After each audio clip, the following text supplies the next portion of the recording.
party. But of course, he didn't spare his chief opponent, which is the ANC, saying to ANC, the EFF is indeed coming and it's going to be a force to be reckoned with, and they are focusing on nothing other than dethroning the 101-year-old political party. Well, whether, of course, he's going to succeed and how, of course, he's going to do that is what they say they are working on right now. But joining me now is the party's national spokesperson. I just want to get a sense from him on whether, in fact, how happy they are about the proceedings and, in fact, where to from now.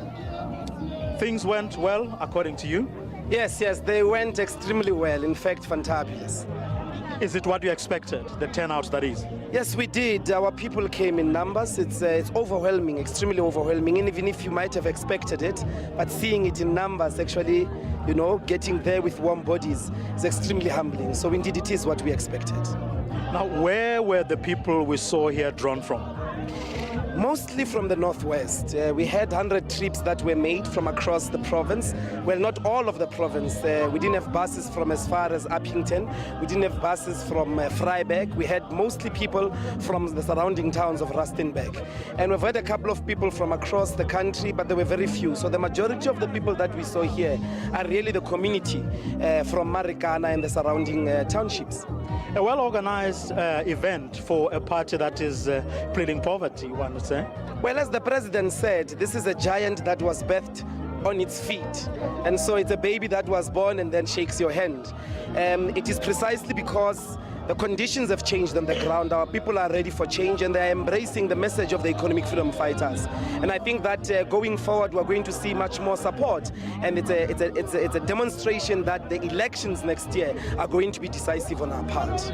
Well, Julius Malema says he's focusing on being president and nothing less. You're focusing on being, you are in government in waiting, as you called yourselves here today. But how realistic really is that? Well, we have faith. We believe in our people.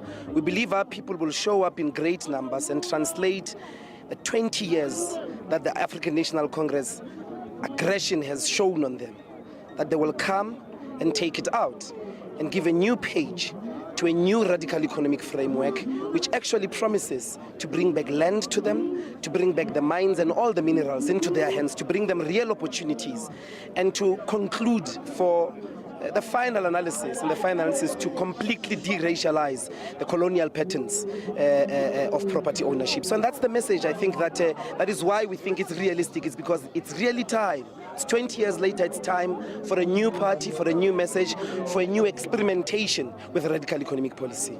Now, with a court case pending, have you, as the leadership of the organization, sat down and look at sort of various possibilities that you may have in the event something happens that you may not be expecting as things stand? Well, we're convinced nothing is going to happen. President is going to be inaugurated in Pretoria. The case is a conspiracy of the intimidated, self-hating African National Congress trying to suppress a time whose idea has come. So they are not going to suppress it. Even if they would kill, which will not happen.